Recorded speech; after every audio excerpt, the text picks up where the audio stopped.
अस्सलाम वालेकुम, नवादाब, नमस्कार। मैं साहिल खान और आप देख रहे हैं केबीसी मेवात।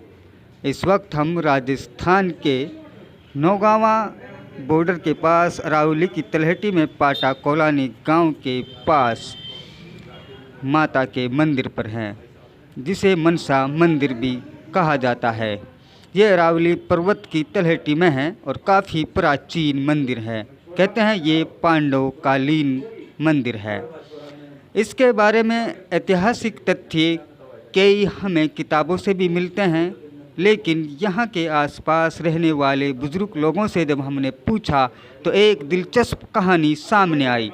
उनका कहना था कि ये मंदिर पहले मेव कौम का मंदिर था, जहाँ पर वे अपनी देवी की पूजा करते थे। ये उस वक्त की बात है जब मेव कौम इस्लाम की तरफ रुजू नहीं हुई थी, बल्कि इनका काम लूट खसोट, भगोड़ा और बकरियां चराना, खेती बाड़ी करना था, और ये एक बिल्कुल जंगली कौम थी। उस वक्त इस्लाम लाने से पहले मेव कौम के लिए ये इनकी आस्था का प्रतीक था, जिसे देवी मनसा मंदिर कहा जाता है। आज भी इस मंदिर के चिन्ह यहाँ मौजूद ही नहीं, बल्कि उस प्राचीन मंदिर के ऊपर कई विशाल भव्य मंदिरों का निर्माण कर दिया गया है, लेकिन प्राचीन मूर्तियाँ अब भी यहीं स्थापित हैं। कहा जाता है बाघोड़िया और नाई मेव, ये वो नाई मेव हैं जिन्हें न्याय करने के लिए नाई मेव कहा जाता था। इनका मंदिर के पास रहना और इनकी पौली का अब तक चिन्ह होने इस बात की तरफ इशारा करते हैं कि मेव कौम का इस मंदिर से कितना नज़दीक का रिश्ता है। इस मंदिर पर जाकर हमने जब यहाँ के पुजारी से पूछा तो पुजारी ने साफ कहा, बिल्कुल मेव कौम के सरदार यहाँ आकर बलि चढ़ाते थे, बकरा और यहाँ तक भैंस पड्डा की भी बलि दी जाती थी। जब भी वो कोई जंग जीत कर आते थे या बड़ा डांका डाल कर आते थे या उनके घरों में कोई खुशी का मौका होता था, तो यहाँ के ज़मींदार बड़े लोग देवी माँ पर चढ़ावा चढ़ाने आते थे, और अक्सरियत में वो लोग मेव कौम से ही संबंधित थे। लेकिन वक्त बीतता गया और लोगों के रहन सहन, विचारों में सांस्कृतिक बदलाव आते गए, तो इस बीच में मेव कौम इन देवी से, इस मंदिर से और अपने इस कल्चरली काम से दूर हो गई। लेकिन और कई सारी कौमें इसके नज़दीक आ गई, जिनका उस वक्त इसके नज़दीक आना सही नहीं माना जाता था।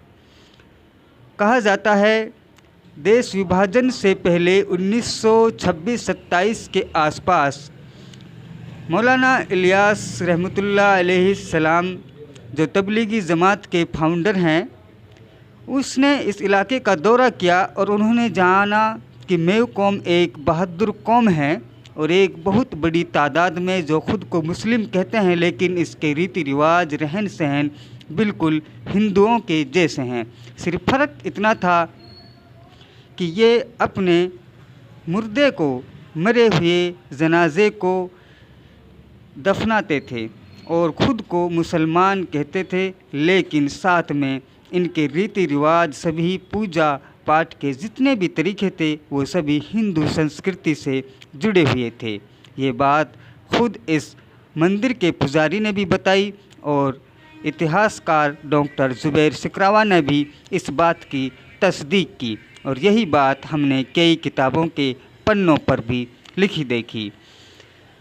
तो साफ हो जाता है कि तबलीग जमात का जब यहाँ असर पहुँचा और उनकी मेहनत पहुँची, तो मेव लोगों के लिए एक हीरे की जो रोशनी दिखाई दी, और मेव बहादुर जैसी कौम जो एक कोयले के खान में दबे हुए हीरे की कोहिनूर की तरह दबी हुई थी, उसे बाहर निकाला गया और उसे चमकाया गया, और अब भी उसकी पॉलिश जारी है। उस कौम को ये बताया कि तुम्हारा क्या अतीत है और तुम कौन हो, और इस दो तरह की ज़िंदगी, जिसे जमुना गंगा तहज़ीब कह लीजिए, कि धार्मिक रूप से हमारा रुख क्या होना चाहिए। तबलीगी जमातें आती रही और मेहनत करती रही।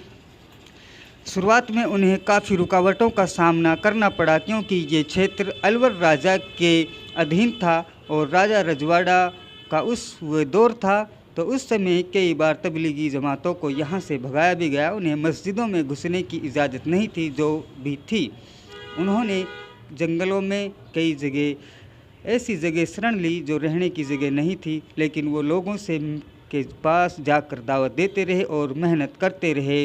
यहाँ के लोग बड़े नरम दिल वाले हैं। आखिर में आकर उन्होंने इस्लाम को पूरी तरीक़ा से स्वीकार कर लिया और आज इसकी निशानें भी नहीं मिलती और लोग यही मेवात